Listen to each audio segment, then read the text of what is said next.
Et pourquoi pas moi? Par où on commence? Moi aussi, ça m'arrive. Est-ce que tu t'es déjà posé ces questions? Alors si oui, tu es au bon endroit. Hello, moi c'est Coraline. Et moi, c'est Sarah. On t'invite pour Un cocktail d'échange, créer de nouvelles possibilités. évoluer sereinement. Reboostons-nous! J'avais envie qu'on échange un petit peu, Sarah, sur la question du syndrome de l'imposteur. Parce que c'est quelque chose qui a fait partie de ma vie pendant très longtemps, qui fait bien évidemment encore partie de ma vie, même si c'est beaucoup moins envahissant que ce que ça a pu l'être, mais il y a vraiment des périodes pour le coup où c'était extrêmement compliqué pour moi et je pense qu'en fait c'est relié à plein d'autres choses en arrière-plan. Mais je trouvais que ça pouvait être intéressant qu'on parle de ce sujet et surtout que tu me partages toi ton expérience et peut-être que ça me donne des clés aussi pour moi-même.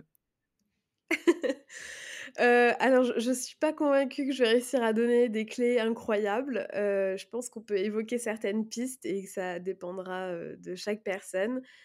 Hem, En fait, j'étais en train de réfléchir justement à ce fameux syndrome de l'imposteur. Est-ce qu'il est présent que depuis que j'ai décidé de me lancer à mon compte ou est-ce qu'il était présent avant? Et j'ai l'impression qu'il était quand même un petit peu présent avant. Parce que, comme tu l'as dit, il y a beaucoup de choses qui rentrent en compte avec ce syndrome de l'imposteur. C'est-à-dire que quand tu sors de l'école et que tu trouves ton premier emploi, tu as le syndrome de l'imposteur parce que tu es, le petit nouveau qui arrive, sur le marché du travail. Est-ce qu'on va me prendre au sérieux malgré mon jeune âge? Est-ce qu'on va juger à sa juste valeur mes compétences, mes qualités et cetera? Donc je pense que sincèrement, le syndrome de l'imposteur, il n'a pas d'âge et il n'a pas d'emploi. Je pense qu'il peut arriver à n'importe quel stade, de notre vie, sous différentes manières et à différentes intensités. Et ça, je pense que c'est aussi important de le souligner, c'est que on peut vivre un syndrome de l'imposteur, quand on démarre notre vie, salariale, par exemple. Je prends un cursus, on va dire, un petit peu traditionnel. Mais voilà, on sort de l'école, on commence un boulot, on va avoir un syndrome d'imposteur avec un certain stress ou un certain questionnement qui va durer un certain temps et puis il va peut-être s'estomper, s'atténuer, disparaître et réapparaître à d'autres stades de notre vie et je trouve ça déjà hyper intéressant et pour le situer par rapport, surtout à l'entrepreneuriat parce que je pense que c'est surtout ça le gros du sujet. Hem Si tu veux, moi, j'ai un rythme assez effréné depuis que j'ai décidé de quitter le salariat. Je le dis à chaque épisode, mais parce que c'est clairement ma réalité. Quitter le salariat, devenir indépendant et entrepreneur, tout en continuant de faire beaucoup de formations. C'est vrai que à certains moments, ça me laisse pas trop le temps de réfléchir à, ma position, mon statut. Est-ce que j'ai le syndrome de l'imposteur ou pas? Et finalement, je me dis: «Le syndrome de l'imposteur, il est quand même tout le temps présent». Pourquoi? Parce que c'est le syndrome de l'imposteur, je pense, qui a en partie joué sur le fait que j'ai voulu faire autant de formations. J'ai besoin non seulement moi de connaître et maîtriser le sujet, parce que c'est important quand tu démarres une nouvelle activité, quand tu démarres un nouveau métier, bah, tout simplement de connaître le métier pour pouvoir bien l'exercer. Donc déjà ça, c'est important de faire une formation pour, apprendre son métier et en même temps, je me dis: «Ouais, mais il y a» typiquement la formation que je fais actuellement, c'est une formation en psychologie.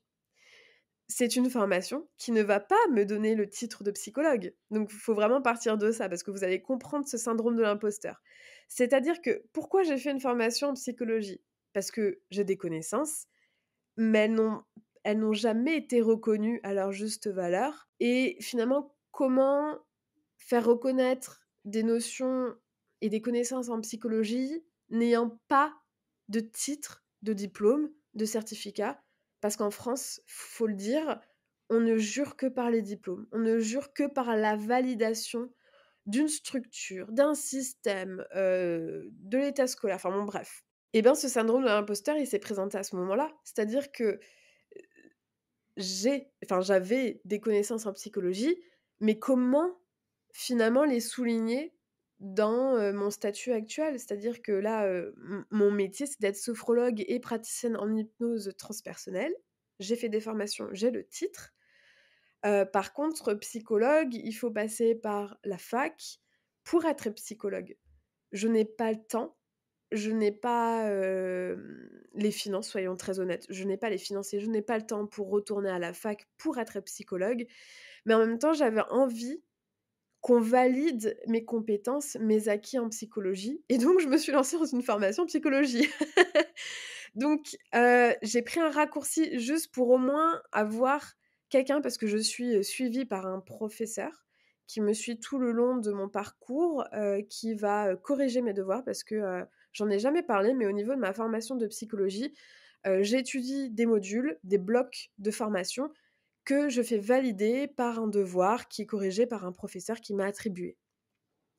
Donc finalement, c'est quand même une formation qui je trouve est très, professionnelle. Je trouve qu'elle est très sérieuse dans sa démarche et donc je fais valider, mes compétences et mes acquis, à chaque fin de module par un prof. Mais à la fin, cette formation, elle va pas du tout me donner un titre de psychologue. Je vais juste avoir un papier qui va attester de mes connaissances en psychologie et là, clairement, il est là, le syndrome de l'imposteur.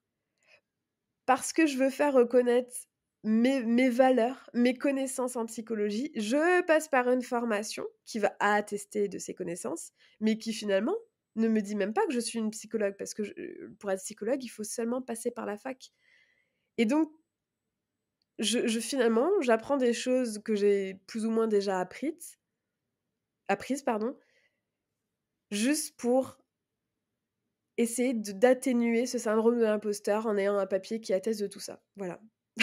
Mmh. C'est super intéressant parce que de manière générale, de toute façon, on entend toujours dire que souvent c'est les éternels étudiants qui ont le plus le syndrome de l'imposteur, et qui cherchent du coup à étudier en permanence pour l'avoir un petit peu moins. Donc c'est bien parce que je t'y vois et je m'y vois aussi à l'intérieur très clairement. Et je trouvais ça hyper intéressant parce que, du coup, toi, tu le ressens d'un point de vue, formation d'après ce que j'en comprends et notamment celle de psychologie et moi, le syndrome de l'imposteur, je crois que je ne l'ai jamais ressenti en formation ou par rapport à une formation, mais de manière générale dans mon travail. Donc pas vraiment de la même manière, c'est-à-dire que, moi pour revenir un petit peu quand même au salariat parce que je me rends compte que le salariat, j'étais déjà en plein dedans même si c'était moins fort. Hem, j'ai très vite eu le syndrome de l'imposteur. En fait, dès mon premier poste, je l'ai eu dès mes premiers jours à travailler, je l'ai eu.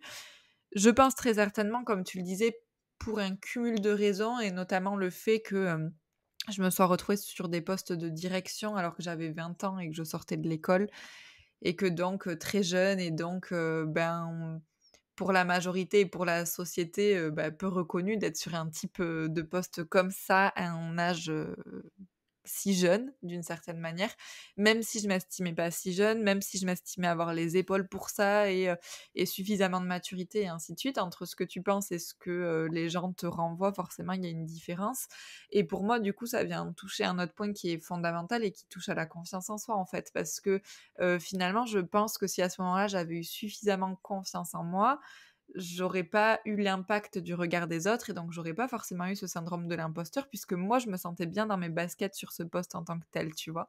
Et donc déjà, je me suis rendu compte que, moi ma problématique liée au syndrome de l'imposteur, c'est beaucoup le regard de l'autre et donc d'une certaine mesure la confiance que j'ai en moi ou en mes capacités, plus que, la réalité juste de, entre moi-même et moi-même finalement ce qui se passe, tu vois?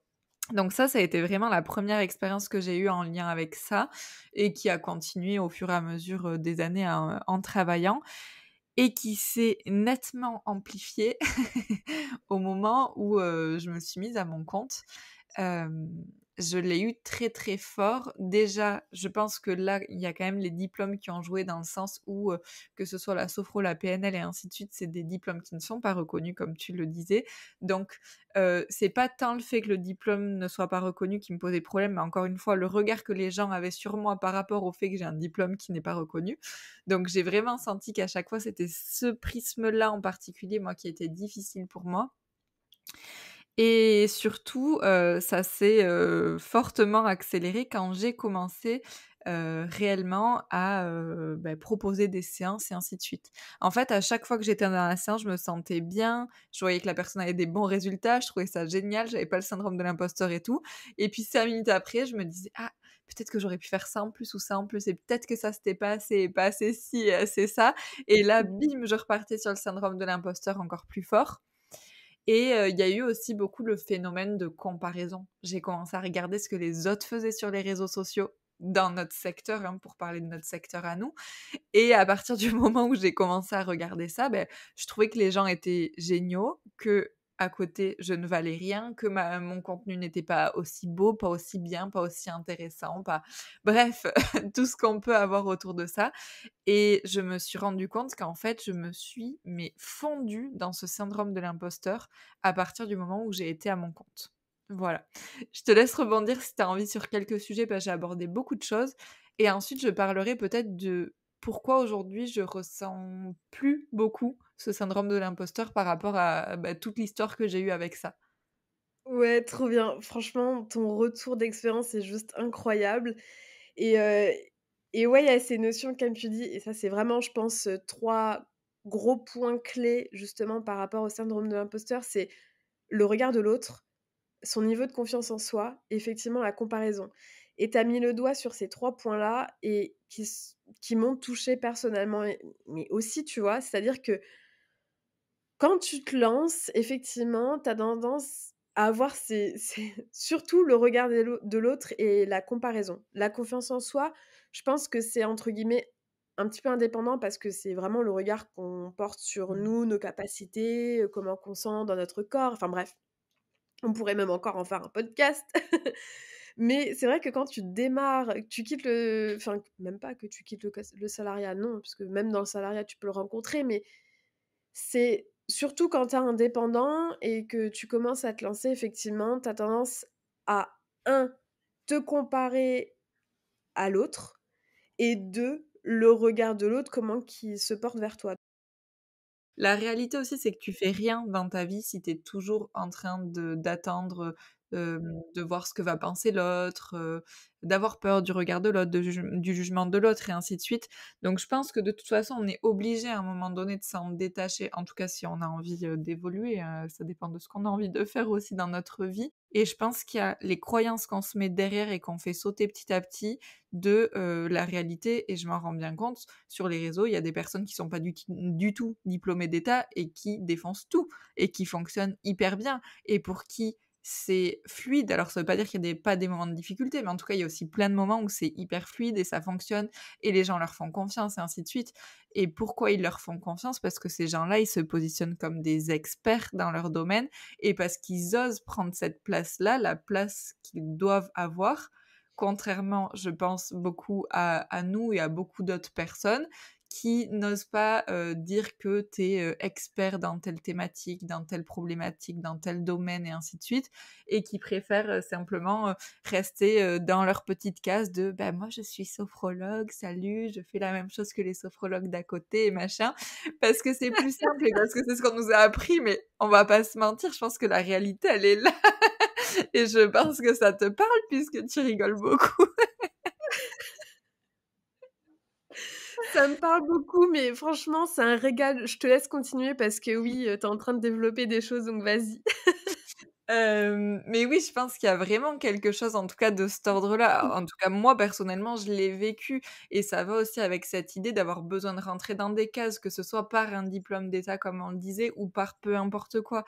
Pendant très longtemps, j'ai gardé la casquette de sophrologue. Pourquoi? Parce que, au moins, les gens savaient que moi, j'avais fait une formation de sophrologie et puis j'ai de la chance parce que la sophrologie, ça commence à être remboursé par les mutuelles, donc ça commence à être connu et que dans certaines entreprises, ils font venir des sophrologues, donc ça va, c'est pas trop perché, et pas trop ci, et pas trop ça.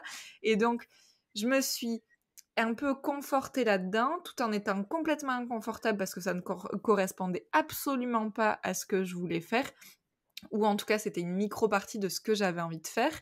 Mais voilà, toujours par rapport à ce regard de l'autre et cette personne, elle va dire quoi si au lieu de dire que je suis sophrologue, je suis par exemple comme je mets maintenant thérapeute des hyperaltruistes. Ah c'est sûr, je rentre dans aucune case. Ça peut de l'extérieur vouloir tout dire et rien dire.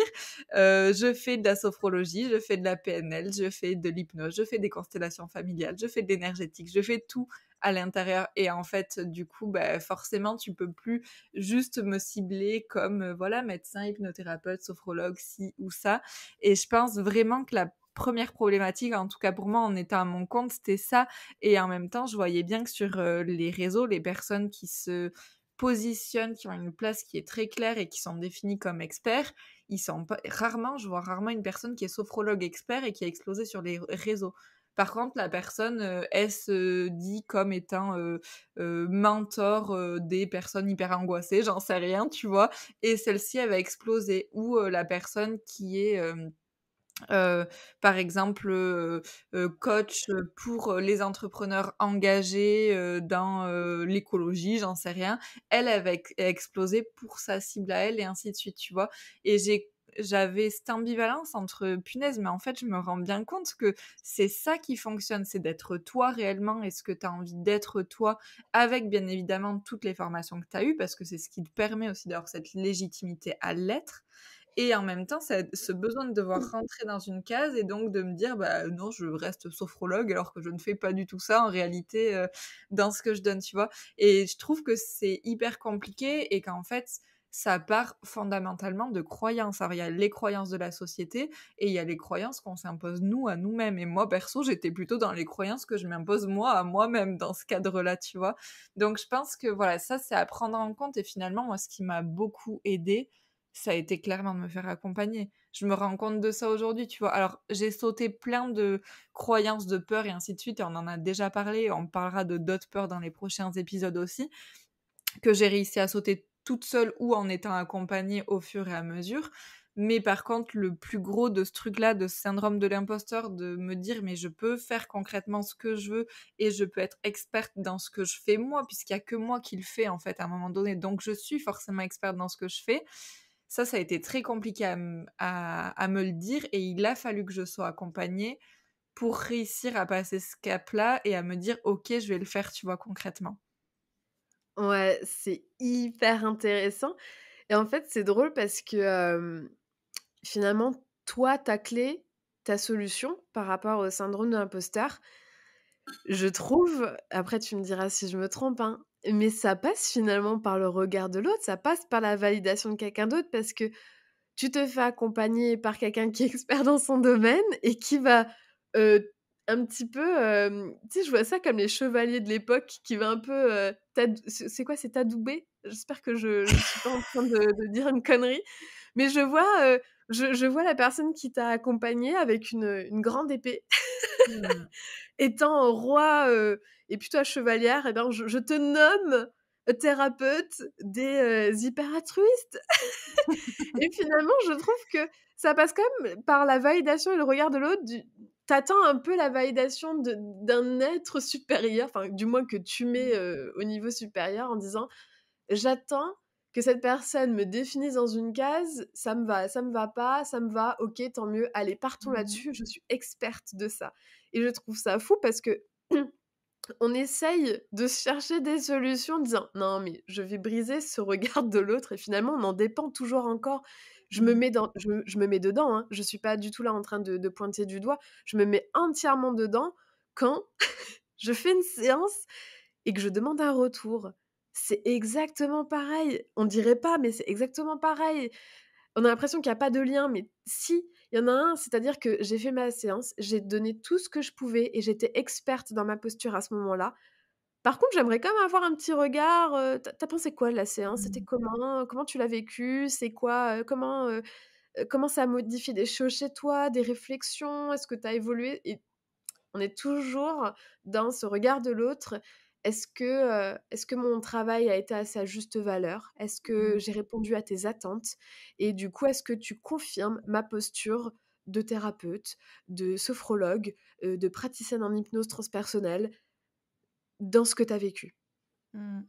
Oui, je suis complètement d'accord avec toi, mais de toute façon, de manière générale, enfin, soyons honnêtes, peut-être qu'il y en a qui y arrivent, moi j'ai un grand doute là-dessus, je ne crois pas que tu te détaches un jour à 100% du regard de l'autre.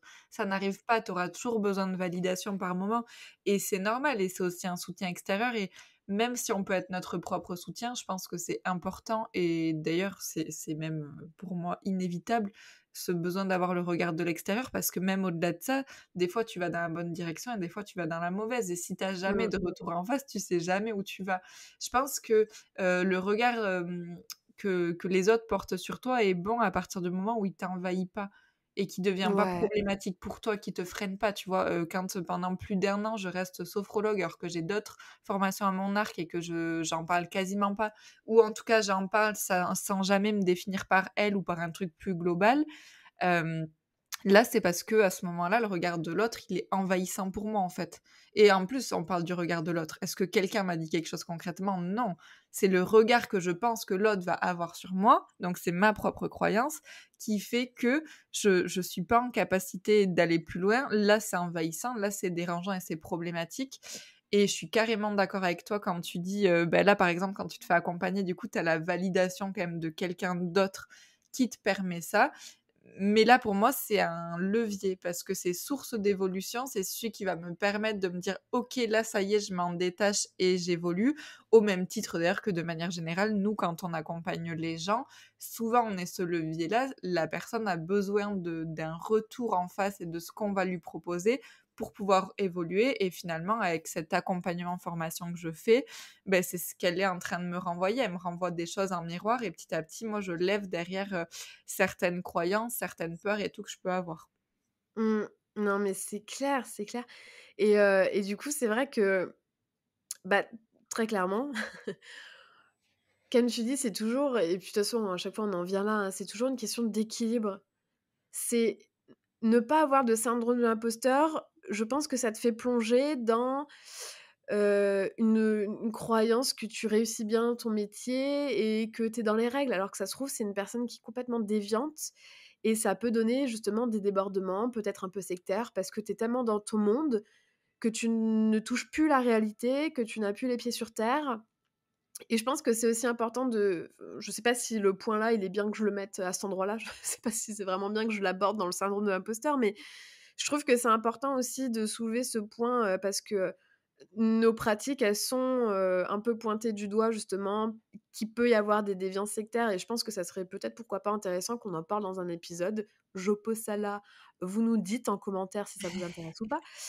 Mais, je me dis que à partir du si jamais on coupe vraiment totalement, le regard de l'autre, effectivement, si, on part dans un certain délire, on peut, tout d'un coup se perdre et peut-être partir un peu loin et embarquer des gens avec nous, tu vois? Mmh. Et quand, à contrario, tu es complètement dans le regard de l'autre, tu te laisses envahir de toutes les remarques qu'on peut faire et alors là, tu te laisses complètement, submerger par, «Tu pas assez, tu devrais faire ci, tu devrais faire ça, moi je te conseille ceci, cela». Au final, tu perds complètement ton identité aussi et tu es en train de vouloir, répondre à tout le monde.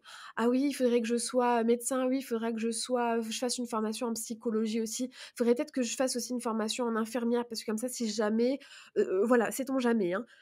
Si jamais je dois travailler dans un hôpital, comme ça je comprends vraiment la position d'infirmière, mais en même temps, si je vais dans une entreprise, il faudrait peut-être que je sache le rôle du comptable. Donc je vais peut-être faire une formation en comptable. Tu as raison et donc et tu peux vite partir dans un autre délire. Donc vraiment, je pense que, comme on l'a dit, il y a pas vraiment de clé, mais la clé, c'est de trouver l'équilibre, d'être un petit peu dans l'écoute de l'autre pour garder un petit peu les pieds sur terre, un regard sur soi, un regard constructeur et objectif et en même temps, bah, s'autoriser à se couper aussi du regard de l'autre pour garder son identité et finalement s'écouter. Qu'est-ce que j'ai envie de faire en fait? Et de Mmh. quelle façon? Mmh. C'est super intéressant et je pense qu'on va terminer là-dessus et en termes de clés, après je pense que, c'est aussi inviter les personnes, à travailler sur elles-mêmes et sur les leviers dont on a parlé, un petit peu, tout à l'heure, que ce soit le fait de ne pas être assez, la confiance en soi, la comparaison, le regard de l'autre, enfin voilà, un peu quand même sur tous ces biais, enfin sur tous ces leviers-là en tout cas, pour commencer à lever certaines choses et surtout ce qu'il faut prendre en compte, c'est que, ça devient problématique à partir du moment où c'est envahissant. Si c'est pas envahissant et que de temps en temps, on a le syndrome de l'imposteur au même titre que de temps en temps on est stressé ou que de temps en temps je ne sais quoi, c'est normal. Donc vraiment, il y a ça à prendre en compte, c'est que c'est gênant si ça devient envahissant et si ça devient envahissant, je vous invite vivement à travailler sur vous-même ou parfois, comme ça a été le cas pour moi, à vous faire accompagner pour faire sauter aussi certaines choses. Merci, merci beaucoup pour ces informations, ce retour et ton expérience. Eh bien, merci à toi, merci pour tes partages également qui m'ont fait réfléchir également. Et puis, je vous invite à tous à nous rejoindre directement en commentaire, à nous partager également vos expériences à vous et peut-être les clés de compréhension que vous avez trouvées en lien avec tout ça. Et puis, on se retrouve très bientôt pour un nouveau podcast. À très vite. À très vite.